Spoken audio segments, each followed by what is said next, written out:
saudar a igreja com a paz do Senhor, né? E Deus seja glorificado nessa noite, através dessa palavra, desse texto e desse encontro que Deus nos proporcionou nessa noite. E parabenizar também cada casal que aqui está, que tirou esse tempo para estar na casa de Deus, para ouvir aquilo que Deus tem para nós nesta noite. Para nós é um prazer muito grande. E eu queria, os irmãos que não vão conseguir ler o texto pequeno lá, né? Que é Marcos 10 e 8. Como os irmãos escolheram esse versículo, Marcos 10 e 8, eu preciso dizer para os irmãos assim. E Jesus foi aonde? Jesus foi lá para Gênesis 2, 24. Né? Quando ele diz ali, ó, Jesus respondeu, pela dureza do vosso coração que Moisés deu esse comando, não foi de Deus. Mas ele diz assim, ó, no 6, porém, não é? Desde o princípio da criação, Deus nos fez o quê? Macho e fêmea.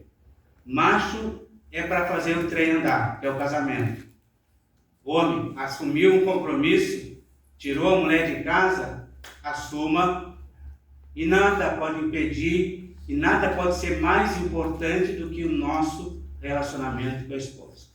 E com a esposa com o marido. Casamento, enfim, nada pode ser mais importante. Então, assim, e fêmea. Foi criada a fêmea, para quê? Para que ela pudesse ajudar, levar esse homem ao lugar onde Deus colocou ele, que é o sacerdote da casa, o cabeça da casa, para que ele vá na frente. A submissão, ela não é assim, vertical. A submissão que a Bíblia fala é horizontal. O homem vai na frente, levando as pancadas, carregando o peso, viu? Carregando os galões de 20 litros de água, não é a mulher que carrega, é o homem. Ela vai na frente, o jugo da mulher não pode ser o jugo do marido. O marido é o cabeça, é o que tem que tomar conta da casa, das contas, ele tem que se preocupar com todas essas coisas assim. A mulher está ali para auxiliar, ela é uma auxiliadora. Então, assim, é o que Jesus estava dizendo para eles assim, no princípio criou Deus, macho e fêmea. E aí entra o texto de Gênesis 2, 24, que diz assim, por isso... Ou, no entanto, no entretanto, deixará o homem seu pai e a sua mãe, e unir-se à sua mulher, e ambos, então, serão dois, agora não mais uma carne, mas serão não dois, mas uma só carne. E aí o texto vai dizer, porque, portanto, que Deus ajuntou, não separe o homem. Enfim, mas em Gênesis 2, 24 diz exatamente isso. Deixará, pois, o homem pai e mãe, unir-se à sua mulher, e ambos serão uma só carne. Eu queria entrar nesse texto um pouquinho, os irmãos, para dizer para os irmãos exatamente isso, para dizer para os irmãos que existe nesse texto de Gênesis 2 e 24, cujo o versículo 6 aqui de Marcos 10 está citando. Existem 3 processos aqui nesse texto, bem definidos. Se um desses processos dentro da nossa vida de casado, não for obedecido ou não for olhado com bastante atenção, toda a nossa vida ela vai estar prejudicada. E o processo deixará o homem, pai e mãe, é um processo. Unir-se à sua mulher, um outro processo. Serão uma só carne, o último processo. Só que o último depende dos 2 primeiros. Deixa eu dizer uma coisa para os irmãos. Falar sobre casamento em palavras, às vezes fica difícil de nós entendermos. Mas deixa eu dizer uma coisa para os irmãos. Os irmãos estão vendo ali, tem 2 malas. É como a imagens do casamento. Eu li um livro de um pastor e ele criou imagens do casamento. Eu achei interessante, eu peguei essa imagem, ele tem mais 2. E essa imagem, ela vai nos dizer exatamente o que vai acontecer desde o primeiro dia do nosso casamento. Que, na verdade, o nosso casamento não começa quando entramos para dentro de casa, para dentro da casa. Esses dias, a mente da gente, a mente humana, a gente é meio doido, assim, pensando. Mas eu, um dia assim, pensei, Senhor, se ela apagasse toda a memória da gente, do que passou lá atrás, dos traumas, das dores, das decepções. Senhor, será que não daria certo?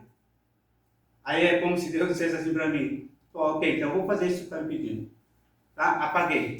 De ti, apaguei da tua mulher. Agora entra para o casamento. Mas quando tu está entrando para o casamento, aí eu entrei, né, na minha mente, assim, entrei, eu pensei: quem é tu? O que nós estamos fazendo aqui? Irmãos, o que é isso? Acontece que a minha infância, o que eu aprendi lá atrás, é o que me fez a pessoa que eu sou hoje. Com todos os traumas, com todas as dores, as decepções que nós tivemos, é a pessoa que nós somos hoje. O que eu vou falar? O que eu vou conversar? É exatamente isso. Então aqui tem uma imagem de duas malas, não é? Mala velha, pesada e sem alça. Pesada por minha conta. Mala velha e pesada. O que tem ali dentro? Tem hábitos, tem mania, tem as culturas, tem os vícios e tem as deformidades do nosso caráter. Quando nós entramos para o nosso casamento, nosso relacionamento, irmãos, é nesse momento que nós abrimos essa mala. Os irmãos entendem? A nossa vida começa exatamente nesse ponto. O casamento começa ali, nesse sentido. Deixa eu dizer uma coisa para os irmãos. E a gente nunca se preocupou com o que essa menina, que também saiu de casa, o que ela passou lá na casa dela? Qual foi a educação rígida, quem sabe, que ela teve, uma educação muito liberta? Só que esse menino que saiu de lá é a mesma menina que sai da outra casa. E eles então vão lá para formar uma só família, uma só carne. E aí começa os nossos dilemas. Os irmãos entendem?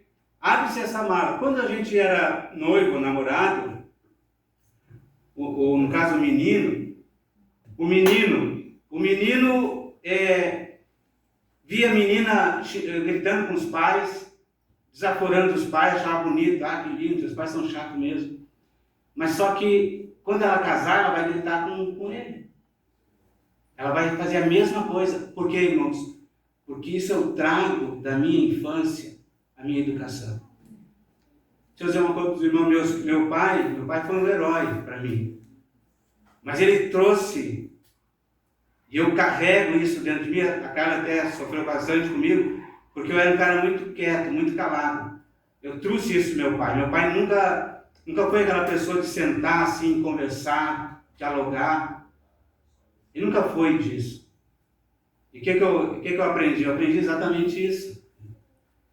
Eu aprendi a ser um cara calado, um cara quieto. E a Carla, os pais da Carla eram mais pensantes, eram mais falantes, sentavam, conversavam, explicavam, isso pode, isso não pode, e por que pode, por que não pode.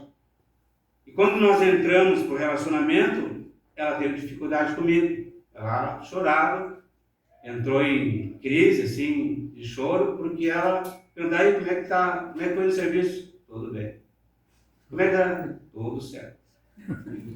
Agora tu imagina uma pessoa que fala bastante e entrar num relacionamento com uma pessoa que fala pouco. Isso é só um detalhe das coisas. Então o que eu digo para os irmãos? Esse processo aqui de abrir as malas, e ali começa então o nosso verdadeiro casamento. E aí por isso que eu digo para os irmãos, cada marido devia ser um psicólogo para sua esposa, assim como cada esposa devia ser um psicólogo para o marido.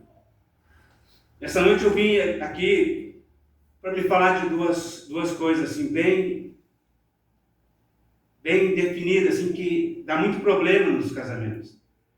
É a comunicação ativa, ou nós chamamos de comunicação aberta, e o nosso despir. Como é que a gente fala essa palavra? Nosso despir, você se despir diante do teu marido, da tua esposa, no sentido emocional, sentimental, espiritual. Você ser uma pessoa aberta, exatamente. E o que nós falamos? Da vulnerabilidade. Eu vim me fugir da palavra. Então eu vim para falar de uma comunicação ativa e uma vulnerabilidade que nós precisamos ter ou ser. Porque o que acontece? O que é uma comunicação ativa? É uma comunicação aberta, sem acusação, sem falsidade, algo assim sincero. Você se abre assim com toda a tua força. Porque os irmãos imaginam, como é que eu vou ser uma só carne se eu não consigo ser sincero para a pessoa que está na minha frente? Comunicação diz assim para mim, ó. A comunicação ativa diz assim, ó, que eu preciso viver aquele momento ali de conversa, de diálogo.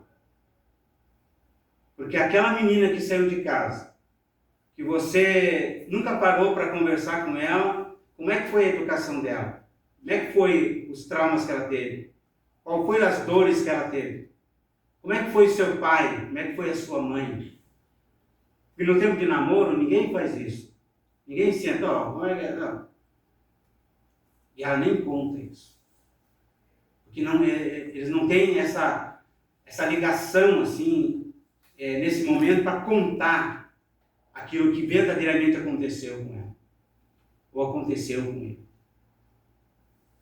Um mês atrás, a gente falando com um casal que há 32 anos estava casados. E na hora que nós estávamos conversando sobre isso, o rapaz, homem, né, falou que tinha sido abusado com 8 anos de idade e a esposa não sabia. Levou um choque na hora. Você entende? Como é que passa assim 32 anos e eu não sei da vida dele? É falta de um diálogo mais profundo. Falta de a gente interagir assim com alma. Casar de alma com o nosso cônjuge. Você ter essa liberdade de perguntar, não acusar, não julgar, mas você tentar fazer isso, irmãos, porque a gente precisa ter em mente que nós estamos caminhando num processo de uma só carne. O que é esse uma só carne? É como se nós estivéssemos casados e nós estivéssemos caminhando, e entre nós dois, porque Deus, quando Ele nos une, Ele não tira a nossa individualidade. Ele não tira nem a da carne, nem tirou a minha.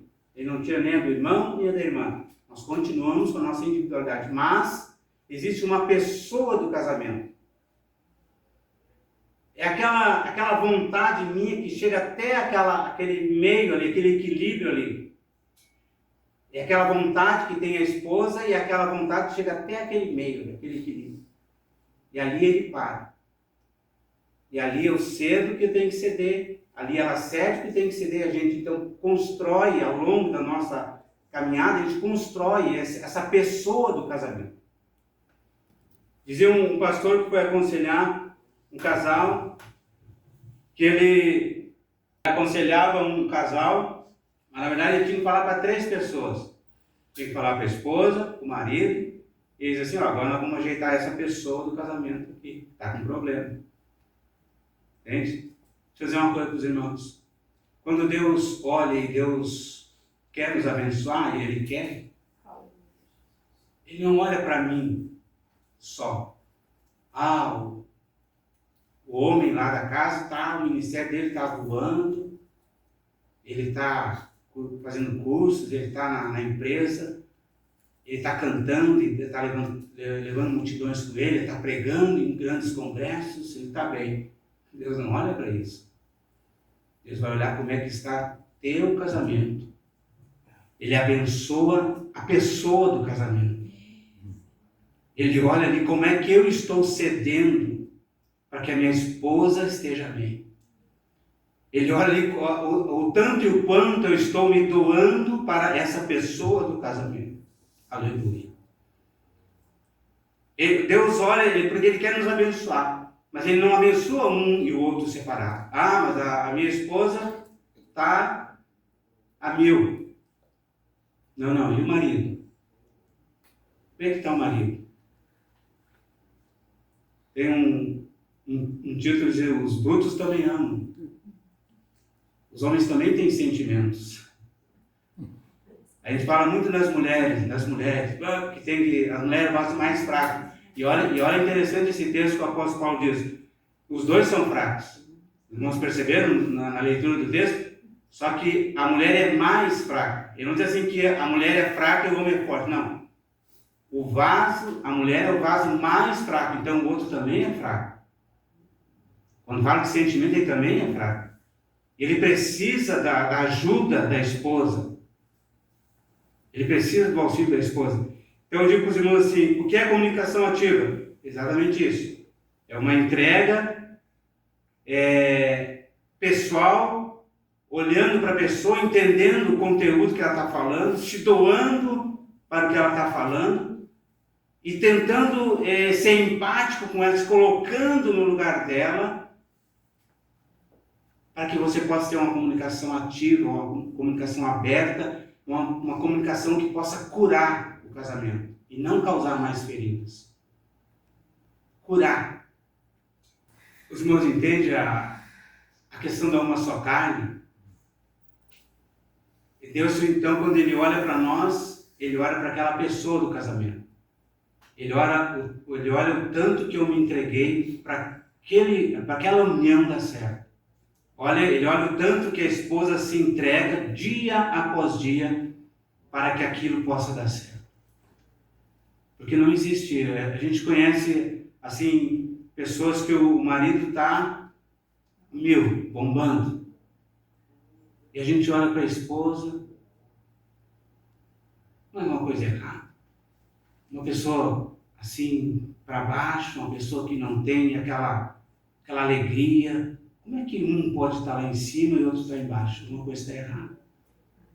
Não tem tempo para a esposa, não tem tempo para a família. Irmãos, tem uma coisa para os irmãos aqui.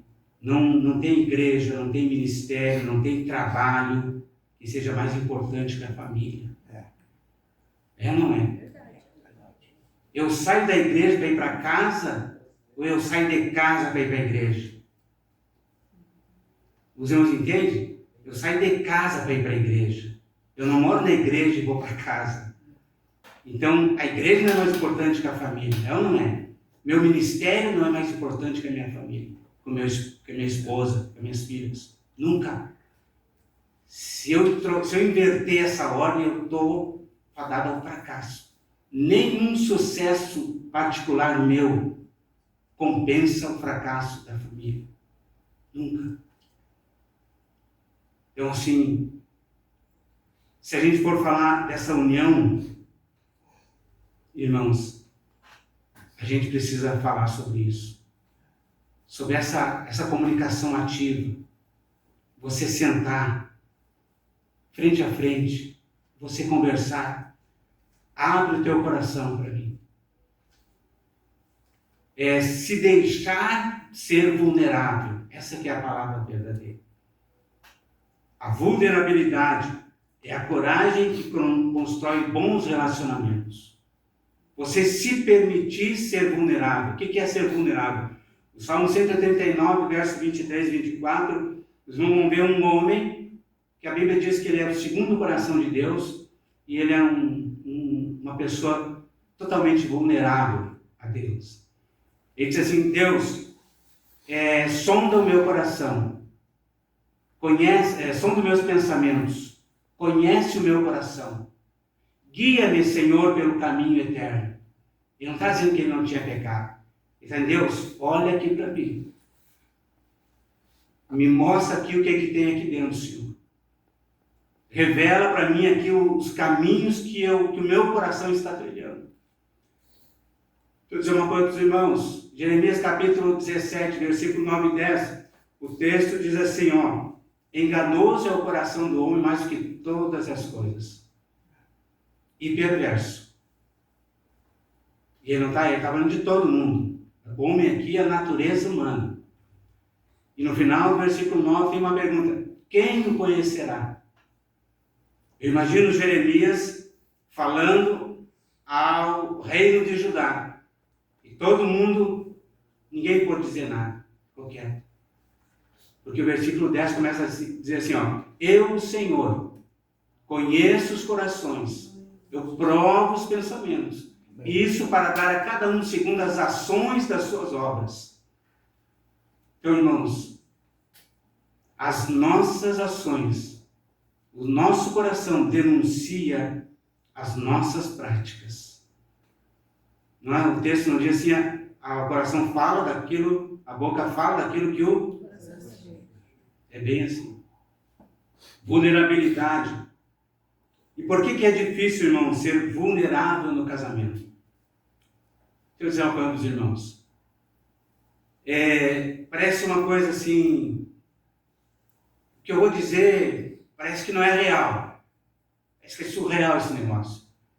Mas é incrível que as pessoas que mais nos amam e que mais estão próximos de nós, parece que as que menos nós consideramos. É ou não é? Eu vejo esposos xingando esposas, mas daqui a 2 minutos, uma outra pessoa, não precisa ser do sexo oposto, não, na mesma, abraçando, sorrindo. Eu disse, Senhor, como pode ser assim? Pessoa que deita e levanta com a pessoa, trata ela assim. Porque a proximidade nos dá liberdade para ofender, para machucar e para não pedir perdão. Uma experiência pessoal minha agora. Teve um tempo que eu e a Carla, volta e meia, dormíamos assim, brigados. Nunca fisicamente. Eu falei para ela assim, ó, o dia que nós trocarmos alguma agressão física, acabou nosso relacionamento. Isso não é admissível. Em espera nenhuma. Mas nós ficamos então... Mas chegou um dia que eu me conformei com aquilo ali. Inconformado com a situação. E mais um dia que a gente discutiu, e ela foi para a cama antes, e eu fiquei na sala, fiquei orando, fiquei dizendo, Deus, não está certo isso, Senhor. Era 2h, 2h30 da madrugada, Deus teve misericórdia de nós, e eu fui até a cama, e a gente sentou, e a gente começou a orar. Olha como é que é as coisas. A gente começou a orar. E a gente se pediu perdão. E nós tínhamos uma casinha na frente da nossa casa. Uma casa, uma peça assim que a gente depois desmanchou. Juntava tralhas lá. E a gente viu um barulhão. Alguém estava quebrando tudo lá. Irmãos, uma vizinha nossa saiu lá na porta de vizinho. Eu vi um homem grande ali em cima. De madrugada. Aquela noite nós repreendemos, é um espírito que quer perturbar a nossa vida. E nós já éramos crentes. Pregarmos a palavra. Os irmãos entendem? Por isso que é difícil a pessoa, quanto mais próxima a pessoa, parece que nós achamos que não precisa pedir perdão, não precisa pedir desculpa. Deixa eu dizer uma coisa para os irmãos. Essa semana aconteceu, eu falei uma coisa para a Carla, eu disse, cara, mas eu estava brincando. Pois é, tu estava brincando. Mas eu senti, meu sentimento ficou magoado. Eu tive que pedir desculpa para ela, perdão para ela. Porque não diz respeito a você, diz respeito ao sentimento da outra pessoa. Porque eu não posso julgar sentimentos. Eu fiz uma brincadeira com a minha esposa. Não, mas se ela se ofendeu, você precisa pedir perdão para ela. Ser vulnerável, ela só quer permitir-se ser visto de forma completa, ou seja, com forças e fraquezas. Os irmãos imaginem que Jesus foi vulnerável em João 11:35, ele chorou. Quando você sofreu uma dor, uma decepção, ou por que não dizer uma traição, irmão, irmã ou irmão, te permita chorar. permita viver esse momento. Tu entende? Te permita se dar o luxo de chorar, mas faça tudo isso, mas esgota isso da tua vida, porque você nunca vai conseguir perdão se você trancar isso para você. É uma semente, é um veneno que cria dentro da gente, ele não diminui, ele só cresce se eu não botar ele para fora, não é? Então essa vulnerabilidade é esse permitir ser quem você é, diante da pessoa que você está vivendo. E o marido e a esposa, nós precisamos ter essa mente aberta para sermos vulneráveis. Contar as fraquezas, contar as decepções, contar os fracassos, contar aquilo que... Outro dia a gente só precisa entender o que eu quero dizer. Um rapaz estava com medo de contar para a esposa que levou uma cantada no trabalho. A esposa precisa ter um mínimo de sabedoria para dizer, o cara está sendo sincero. Ele está querendo tirar esse espírito dele. Ele está querendo afastar esse negócio. Agora, se ele ficar com aquilo ali para ele esconder, tu pensa que o nosso adversário, ele vai deixar barato? Ele vai colocar outra semente até chegar, quem sabe, no adultério. Então, te permita, te abre para o teu marido, para a tua esposa, a ponto dele se sentir, entendeu? Protegido pela tua liberdade. Ele ter uma fraqueza ali fora e ele se sentir, não, vou contar porque minha esposa, ela vai entender. Esse é o sentido da vulnerabilidade. Por que é difícil de ser vulnerável no casamento? Olha só. Medo de rejeição ou de julgamento. Falei isso para os irmãos, né? Por que é difícil? Exatamente por causa disso. Outra coisa, orgulho ou uma autossuficiência. Eu não me permito ser vulnerável porque eu não quero demonstrar minha fraqueza. Problema. E onde acontece isso, às vezes, no casamento. Eu acho que eu não preciso contar para minha esposa o que aconteceu comigo lá. Só que esse trauma do passado, essa dor, essa decepção, está impedindo de você alcançar uma só carne. Aí quando você ora, quando você quer se colocar na presença de Deus, é como se Deus dissesse assim, ó, primeiro te abre com a pessoa que está do teu lado. Porque a Bíblia diz assim, Mateus 6, entra no teu quarto, dobra os teus joelhos, e o teu pai que vê, ele não está te ouvindo só, ele te vê, é como se ele estivesse ali, te olhando. E ele está te vendo como você é. Ele está vendo o que você fez durante o dia todo, a semana toda, o mês todo, e você chega naquele quarto ali e ele te vê como você é. E como é que eu vou esconder isso de Deus? E se eu escondo da esposa, por que não esconder de Deus? Se Deus não vai chegar para mim, não, conta. Eu tomo meu anjo aqui com a espada que conta, eu te dou um... Deus não vai fazer isso, né?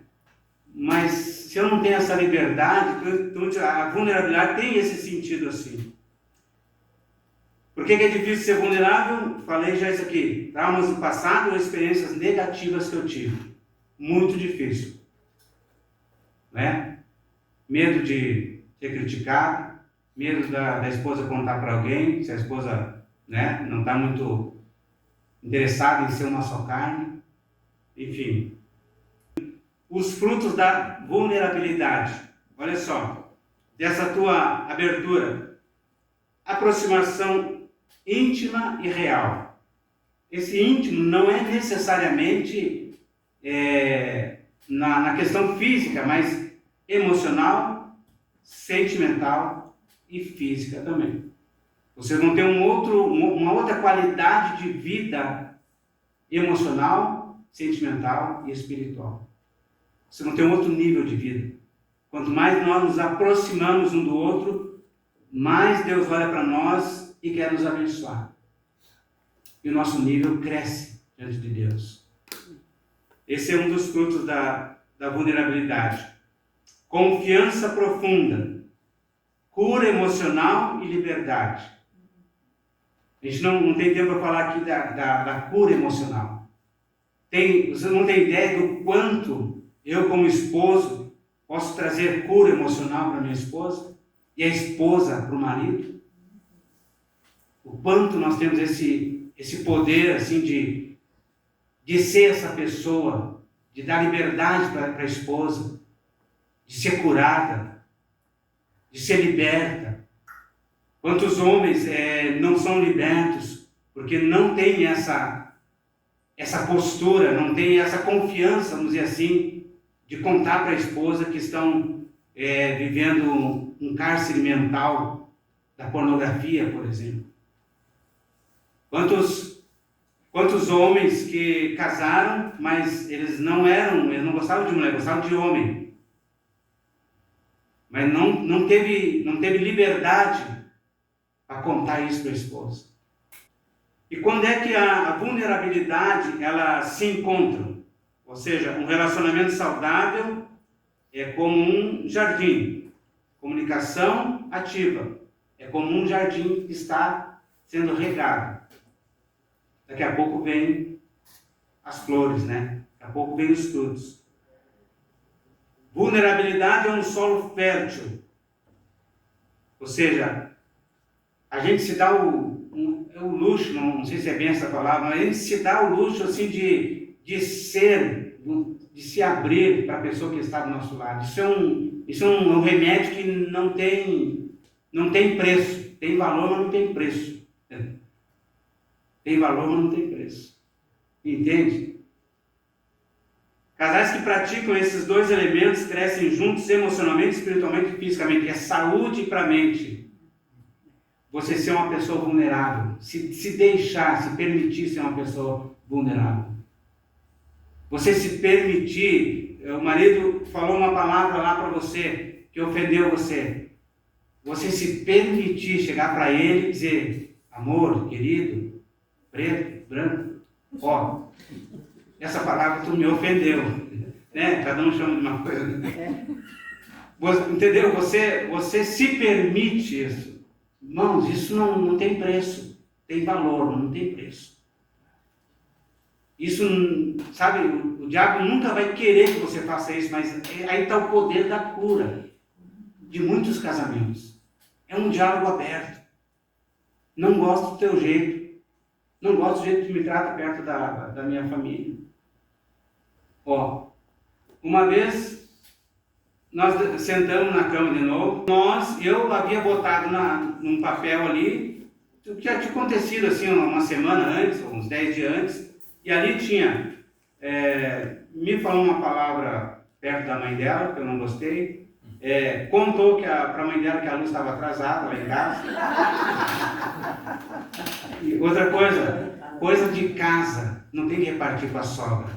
É nós, vocês são uma família, um casal. Vocês se virem e resolvam lá. E aí nós sentamos e dizemos: ó, vamos acertar esse negócio. Dia tal, tu falou uma palavra perto da tua mãe que eu não gostei. Eu não falei nada, mas eu fiquei ofendido. Outro dia perto da minha mãe. Outro dia tu contou que a luz estava atrasada, eu não gostei. A tua mãe disse assim: Jéssica, como é que está atrasada a luz? Não gostei. Tu entendeu? Coisas assim, parecem mínimas, mas isso, irmãos, tu vai pegando gosto por isso, e a esposa, o marido, eles vão se abrindo um para o outro. Eles vão saber como é que é a regra. Não é para falar. As nossas brigas é nossas brigas. Os irmãos entendem? Olha só, aplicação prática. Pergunta para exercitar juntos. Então, vamos lá. Como você se sentiu essa semana em relação a nós? Você perguntando, o que eu fiz essa semana que te chateou, por exemplo? Sabe, exercitar esse tipo de pergunta assim. Por exemplo, tem algo que você gostaria de me contar e tem guardado para você? Tem algo que você gostaria de me dizer, alguém te falou, alguma coisa que você está aqui dentro, aqui, você não está com vontade de dizer alguma coisa, você tem algo? Aí você faz essa pergunta. Como posso te amar melhor nesse tempo? Como posso te amar melhor? O que eu posso fazer? Te dar uma rosa? Te levar para uma viagem? Ou ser mais carinhoso com você? Menos grosso? Menos estúpido? E tem tudo isso, né? Ter um momento semanal de conversas profundas e sem distrações. O que é uma conversa profunda sem distração? Poxa, você não pode estar conversando com teu marido e com o celular aqui, ó. E tu imagina num casamento, eu quero falar uma coisa séria com a minha esposa e ela lá no celular. Fala, vai falando. Eu estou ouvindo. Irmão, não tem. Então, assim, ter um momento semanal de conversa profunda. Coisas que, mas isso aconteceu há 10 anos atrás. Não importa. Acontece se está aqui. Se está aqui mexendo, né? O que é o perdão? Perdão não é quando eu esqueço as coisas, porque a gente não consegue ter memória, não consegue ter amnésia voluntária. Não é verdade? Ninguém consegue. Entendeu? Então, assim, se aquilo está ali dentro, é porque alguma coisa ainda está incomodando. Então, perdão é você lembrar sem sentir dor.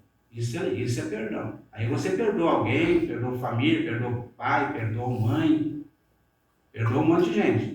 Mas você precisa lembrar da coisa. Deus não vai tirar nada da nossa mente. Vocês não entendem? Está tudo aqui. Eu me lembro, né? Outro dia nós estávamos falando ali, que com 8, 9 anos, eu entre a porta do pai aberta ali, do quarto do pai e da mãe, aí eu vi meu pai batendo na minha mãe. Uma coisa que ficou gravada. Nossa mente, ela é uma câmera de não sei quantos pixels. Uma gravadora também. Fica ali aquela imagem. Passando, e já tem 62 anos, então já fazem bastante anos, está claro, mas não me dói mais, irmãos, entende?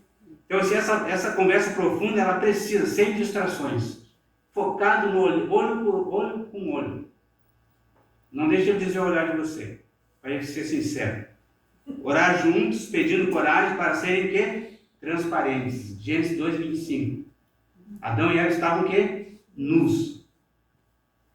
Eles não tinham vergonha do outro. No nosso caso, você não tem que ter vergonha de fraquezas, de tendências, de olhares. Isso para Deus tem um valor imenso. Aleluia.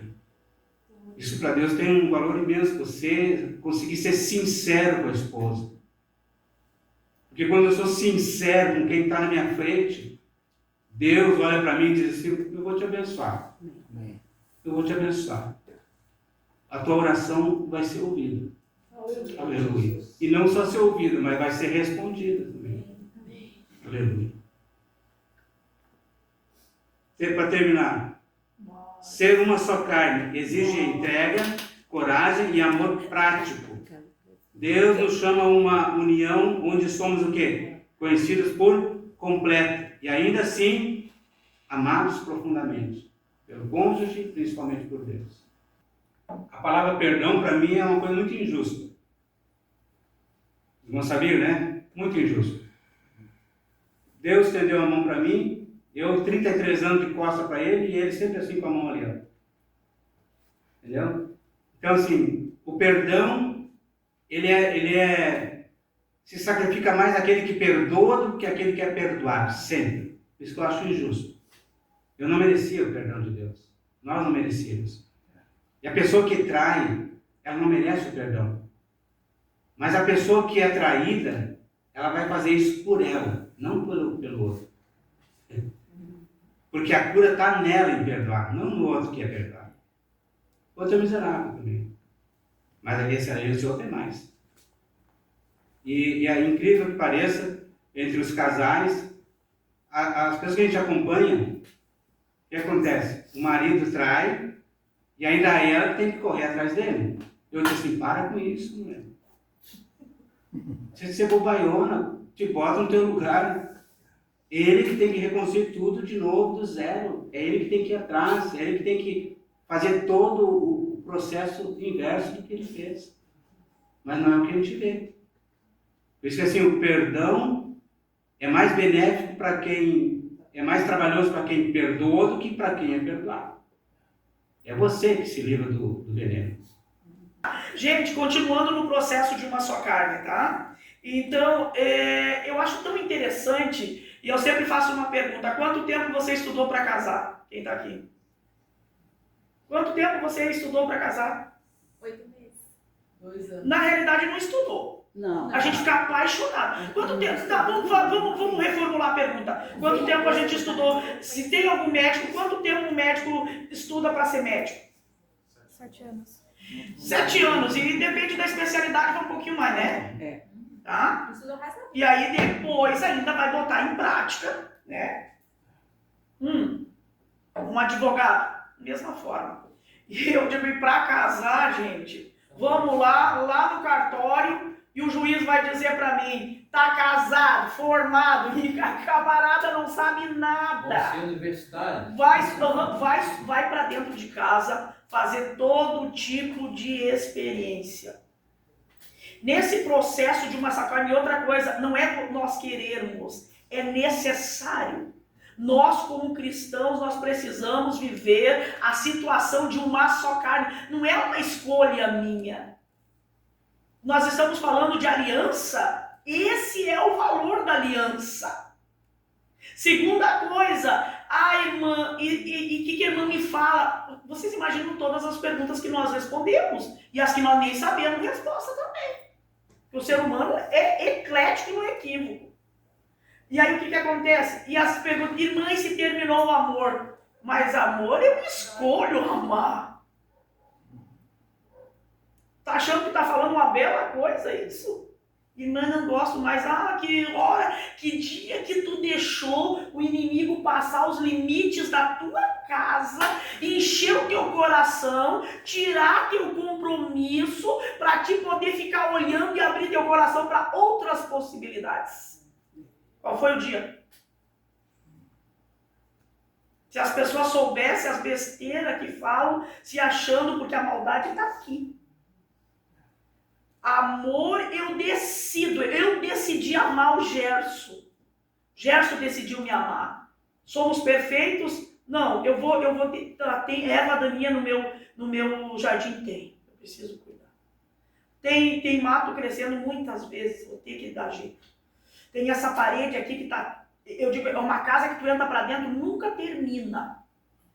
E quando a gente termina, que a gente acha que está tudo bem, nós temos uma reforma para fazer. Uma parede para derrubar, uma parede para pintar, uma janela para trocar. Assim é o casamento. Porque se o amor viesse e fosse embora e fosse assim, um anjinho, aquele com a flechinha, botando em todo mundo, nós estava lascado. Vai que um anjinho me flecha com alguém lá do outro lado do mundo. Vai que ele me fleche lá não sei aonde. Então ninguém é dono de ninguém. Não, gente, é uma escolha. Nós, como cristãos, aprenda a amar e construir esse processo de uma só carne. Não é fácil. Mas hoje eu quero falar sobre as diferenças de homem e mulher nesse processo. Já falou sobre comunicação e a necessidade. Irmãs, eu acho assim incrível o poder que Deus dá para as mulheres e o poder que Deus dá para os homens. E tudo diferente. Só que eu digo, de vez em quando a gente fica meio bobo. E a gente quer que o outro seja igual a gente. Desde quando? Meu Deus na criação fez uma coisa incrivelmente perfeita. Homem e mulher, com as suas peculiaridades. Muito bem definidas, tá? Aí vamos ver uma coisinha aqui, ó. Olha aí, ó. Primeiras diferenças. Respeita as diferenças. Olha só, o homem quando fica doente. Atenção, família. Essas podem ser minhas últimas palavras. Estou morrendo. É a mulher. Estou bem, estou um pouco cansado. Não é verdade isso? Meu Deus, o Gerson estava com febrão. E ele chamou eu e a minha filha para se despedir. Começou a dizer, eu amo você. Eu digo, para com isso que eu te amo. Você sabe que isso é explicado? Aí a mulher quer complicar com o homem. Espero que é pouco sobra para eles. As mulheres não fiquem nervosas. Tá? É explicável pela ciência que o homem se sente exatamente desse jeito. Ele não tem o hormônio que nós temos para gerar filho, muito menos para aguentar mensalmente um processo inflamatório que é nossa menstruação. Nós somos protegida. Para nós ficarmos, nós conseguimos com febre cuidar da casa. Conseguimos? Gripada, eu vou pregar, viajo, faço, olha, eu prego em seminário, doente, o Gerson se prepara e diz, olha, manda alguém no meu lugar. Estou morrendo. A ciência explica isso. Eu quero falar sobre a diferença de homem e mulher. Então a mulher entende, ele, infelizmente, irmãs, ele se sente assim mesmo, nós vamos ter que admitir. Eles se sentem assim, exatamente assim. E biologicamente isso é explicado. A mulher tem algo espetacular. Deus fez nela, incítrico nela, de ela poder aguentar muitas doenças, muitas coisas. Tu imagina que ela sangra todo mês. Ela gera uma criança dentro dela, ela dá vida a outra pessoa. Então o organismo dela é completamente diferente. Mas também perturba quando está com TPM, né? Faz parte. Faz parte. Faz parte. Olha ali. Mulher fala demais, mas olha aqui que eu botei aqui. Mulher fala pelos cotovelos, fala sem parar, quer falar tudo de uma vez só. Aí eu vou contar uma coisa para vocês. O filho deu um problema no colégio, o armário lá tá caindo, faltou água ali no bebedouro, o reboco tá caindo, ele chega dentro de casa, não é nem boa noite, nem bom dia, nem boa tarde, fulano lá, de 10 que tu vai falar, ele vai guardar 2. E olha lá. Guarda um e olha lá. Aí tu vai falar do filho que deu problema, da conta de luz que tem que pagar, não sei o que, ele disse assim, tá, então eu vou lá botar o lixo na rua. De tudo que tu falou. Entenda isso, olha só, quando uma mulher fala demais, esgota todas as suas chances de serem ouvidas. Elas ficam chatas, xaropes, irritantes. Tá falando, ai, cara, eu sou falante. Eu sou falante. E Deus, nesse tempo, tem me ensinado, e eu tenho ficado, às vezes eu saía de alguns lugares para ouvir, porque tudo o Senhor nos ensina, como é bom servir a Deus. Vocês não, olha, nós temos experimentado tanta coisa espetacular com esse Deus maravilhoso, de Deus ter moldado a minha vida, meu caráter. Eu tenho paciência de ouvir, eu não tinha paciência de ouvir. E ouvir é uma arte. Ouvir é necessário. Eu preciso ouvir, calma tudo. E o Senhor tem me feito ficar em silêncio para escutar. E eu descobri que eu encontrei paz para minha alma não falando demais. E eu descobri que eu arrumei muito problema falando demais. E aí o que acontece? Dá tempo de pensar e não falar. Dá tempo também de ouvir e prestar atenção na outra pessoa. Não é só tua sofredora. Não é só tua inteligente. Não é só tu que compreende. Não é só tu que tem uma visão boa. Porque quando a gente fala demais, não é assim que você pensa, mas é assim que você age. Exatamente assim. Como a gente tem que se disciplinar. Disciplinar. Tem coisas que eu nunca vou ser ouvida, então para que vai falar? Tem coisas que no momento não é adequado, para que vai falar? Para que tu sempre quer ter razão? Para que tu sempre quer ter a última palavra? Para que tu tem que falar 30 coisas de um problema de uma vez só? Se torna irritante, enfadonho, cansativo e não vai ser respondido. Ouvir é uma arte. E outra coisa, Tem uma boca, 2 ouvidos, já diz alguma coisa. E eu acho incrível o que a palavra de Deus fala, que até o tolo, quando fica quieto, é tido por sábio. A mulher fala pelos cotovelos, fala demais, e é essa coisa toda, tá? Fale, mulheres, continuem falando, mas com sabedoria. Tem um momento para se expressar, tem um momento para falar. Tem um momento que a gente sabe, opa, hoje dá para gente falar. Vamos falar de um assunto aqui bem interessante? Agora nós vamos falar. O Jás falou do ministério. Não é um ministério do marido, o ministério é dele, irmã Carla. Não, o ministério é nosso. Nós somos uma só carne. Pastor e a esposa do pastor é deles. O ministério de cuidar é pastor e a igreja é deles. Mesmo que a mulher não tenha o título de pastor, mas eles são uma só carne. O que é da gente sem a outra pessoa do lado? Não exclua nunca. Outra coisa, os meus filhos, as minhas filhas. Eu tenho uma casada e tenho uma que está em casa. Eu sempre vou dizer para elas, é nosso ministério. É nós que estamos aqui. Não vou para a igreja e deixar meu filho grudado num telefone e trancado num quarto. Eu não vou ficar pregando e viajando, eu e o Gerson, e os meus filhos vão ficar atirados. É nosso ministério. E aí vamos falar de um assunto que é a mulher, que é complicado. Vamos falar quando o marido é obreiro na casa do Senhor. E ele no púlpito fala bobagem. Fala bobagem, fala palavras erradas. Passa do horário, o culto vai até 9h30, e aí já teve pregação, o camarada quer pregar em cima de novo. Uhum. Aí teve o convite, mas ele invalida o convite do pregador e quer pregar de novo. Quem é que vai ensinar esse obreiro? Cadê a ajudadora dele? Cadê a visão periférica dele? Cadê a pessoa?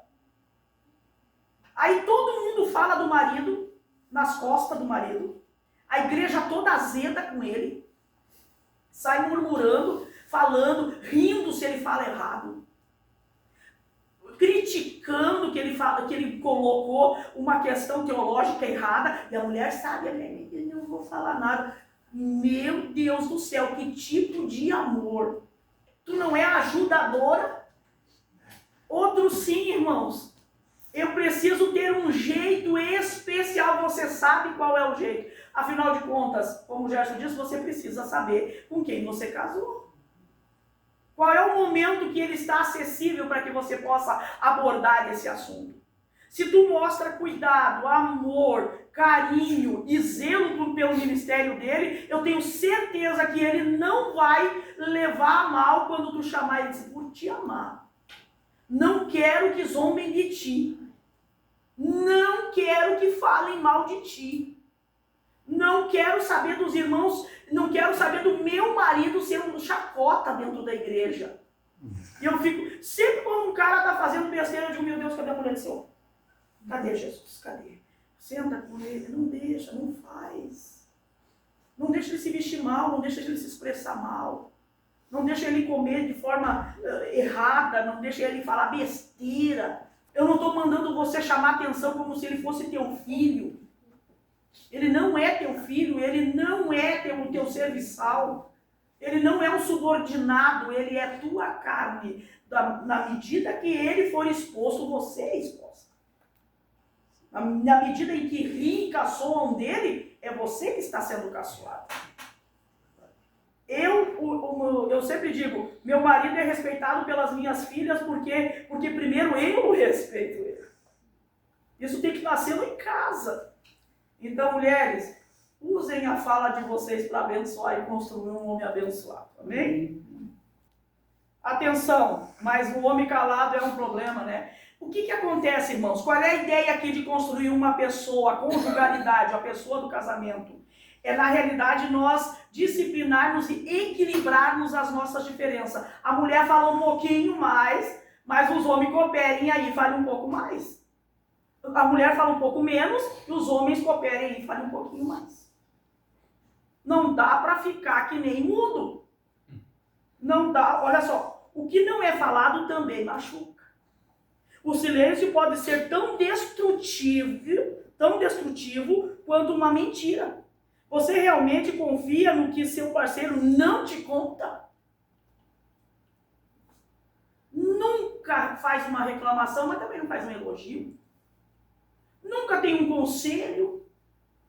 Dá problema com os filhos, o camarada não fala nada, não toma uma atitude, não dá uma palavra de consolo, não dá um elogio, não dá incentivo.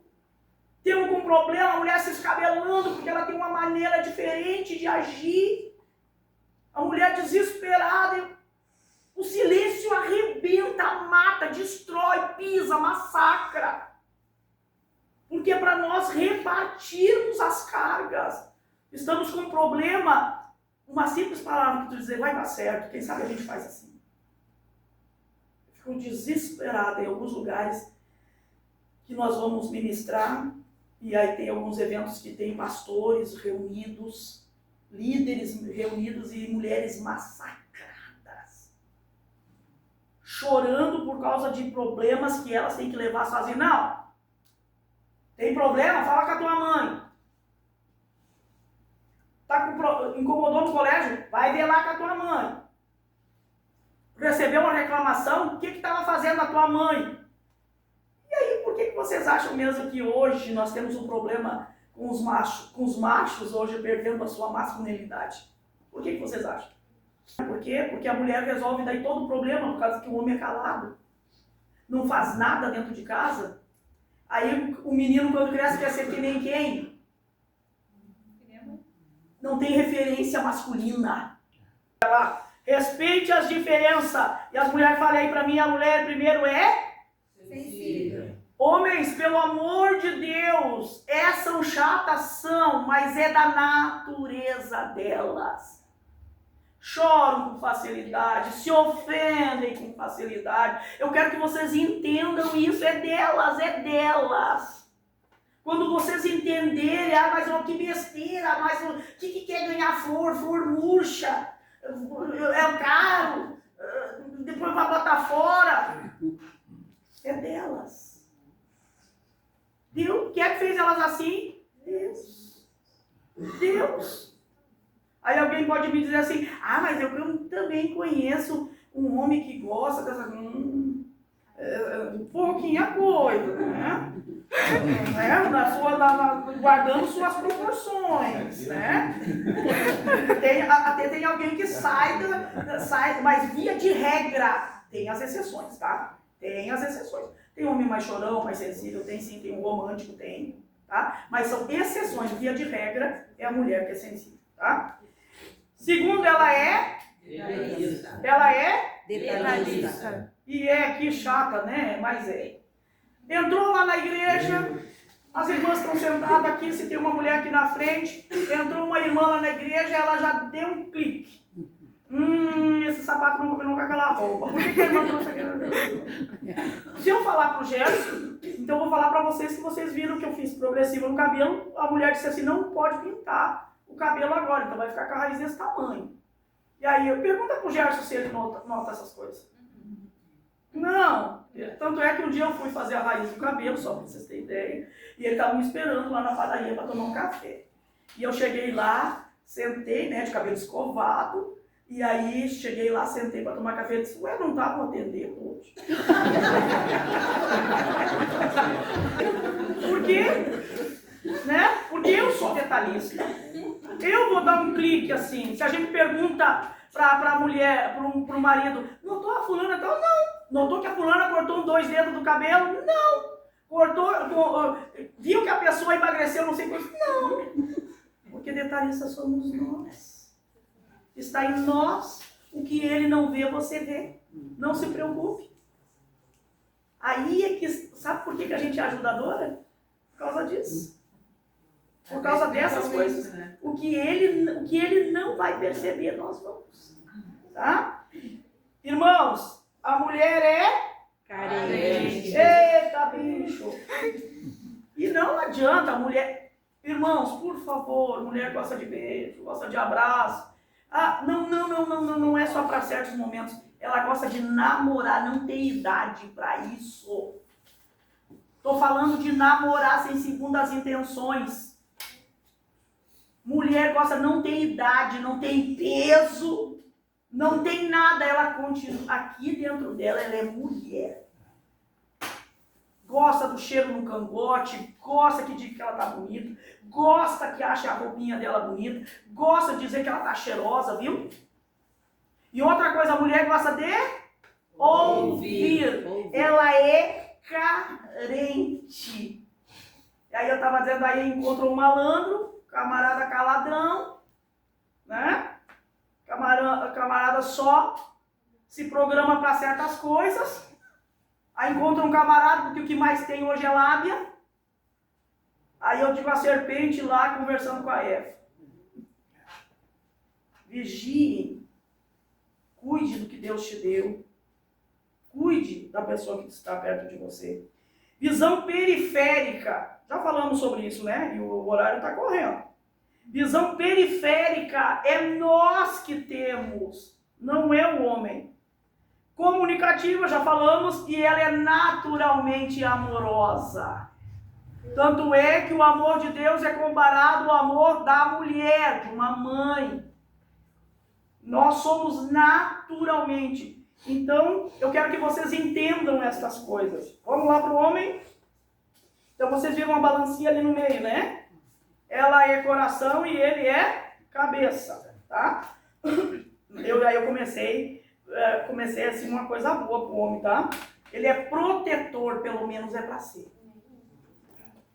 Pelo menos é para ser.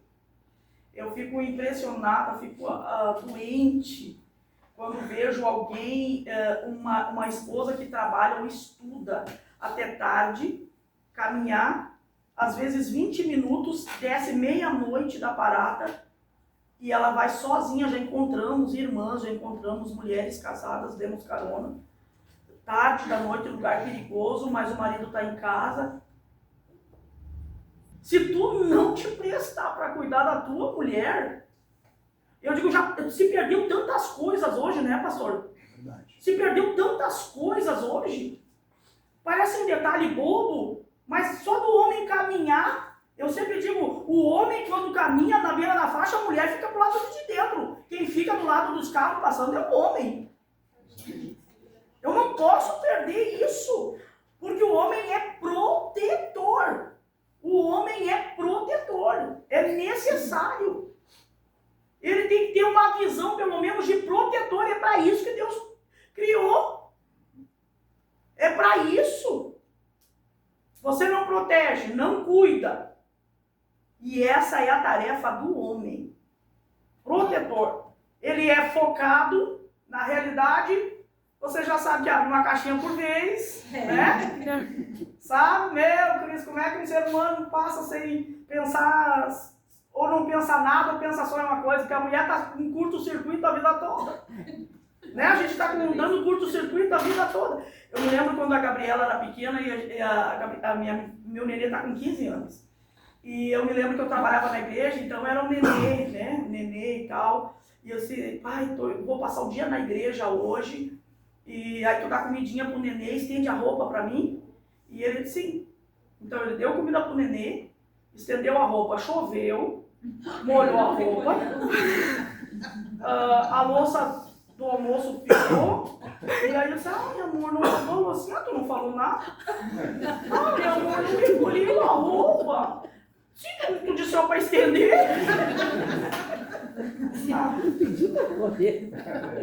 Né?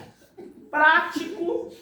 Para ele, casou, não precisa mais conquistar, não precisa mais se arrumar, não precisa mais se perfumar, não precisa mais namorar. Para ele, casou, já terminou. O prático.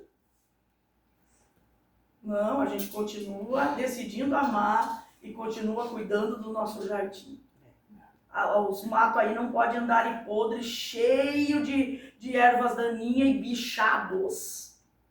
Necessário. Eu e o Gerson temos conversado. O Gerson precisa cuidar de mim, eu preciso cuidar de ti. Eu digo, a gente precisa cuidar dos dentes, a gente precisa cuidar da pele, a gente precisa dar um jeito. Agora a gente está preocupado que está me saindo muita espinha. Precisa cuidar. Precisa cuidar. Cuide, mulher, cuide dele. E ele cuide de você. Não é porque a idade está chegando que a gente vai bichar. Tirar. Né? Nós precisamos nos cuidar. Homem é o quê? Teimoso. E é mulher. Meu Senhor. E se eu disser para vocês que ele é naturalmente teimoso? Oh, bicho triste. Nessas nossas andanças, eu e o Gerson, pregando, viajando pelo interior do estado, fora do estado nós não vamos de carro. A gente viaja de avião, mas a gente viaja muito de carro para fora e a gente se perde. Porque tem alguns lugares que o GPS não pega, tá? Nós botamos ali, se perde e nós vamos parar às vezes no meio de um campo.